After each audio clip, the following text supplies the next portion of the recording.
টি-20 বিশ্বকাপে ভারত পাকিস্তান ম্যাচের ভবিষ্যৎ নিয়ে ক্রিকেট বিশ্বে নতুন করে আলোচনার জন্ম দিয়েছে।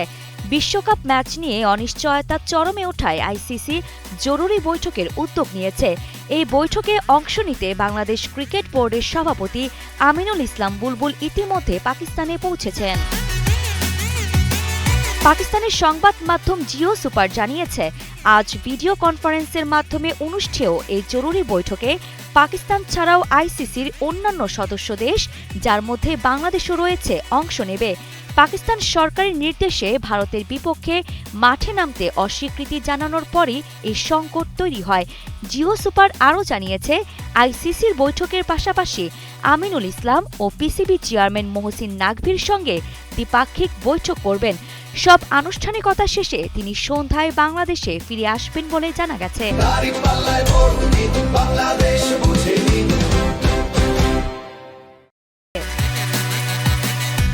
ভারতীয় গণমাধ্যমের দাবি, পাকিস্তানকে সিদ্ধান্ত বদলাতে রাজি করাতে আইসিসি গোপন কূটনৈতিক উদ্যোগ নিয়েছে এবং এজন্য ডেপুটি চেয়ারম্যান ইমরান খাজাকে পিসিবির সঙ্গে অনানুষ্ঠানিক আলোচনার দায়িত্ব দেওয়া হয়েছে। এছাড়া পাকিস্তানের প্রধানমন্ত্রী শেহবাজ শরীফ ভারতের বিপক্ষে ম্যাচ না খেলার ফেডারেল সরকারের সিদ্ধান্তের পক্ষে অবস্থান নিয়ে বলেন, টি-20 বিশ্বকাপ নিয়ে আমরা পরিষ্কার অবস্থান নিয়েছি।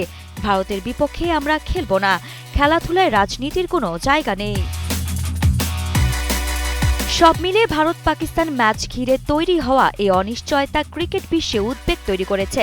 আইসিসির জরুরি বৈঠকে এ সমস্যার সমাধান হবে কিনা সেটাই এখন দেখার বিষয়। তবে সিদ্ধান্ত যাই হোক, এর প্রভাব পড়বে পুরো টি-20 বিশ্বকাপে। আরিফা জাহান পিনন, কালের কণ্ঠ স্পোর্টস।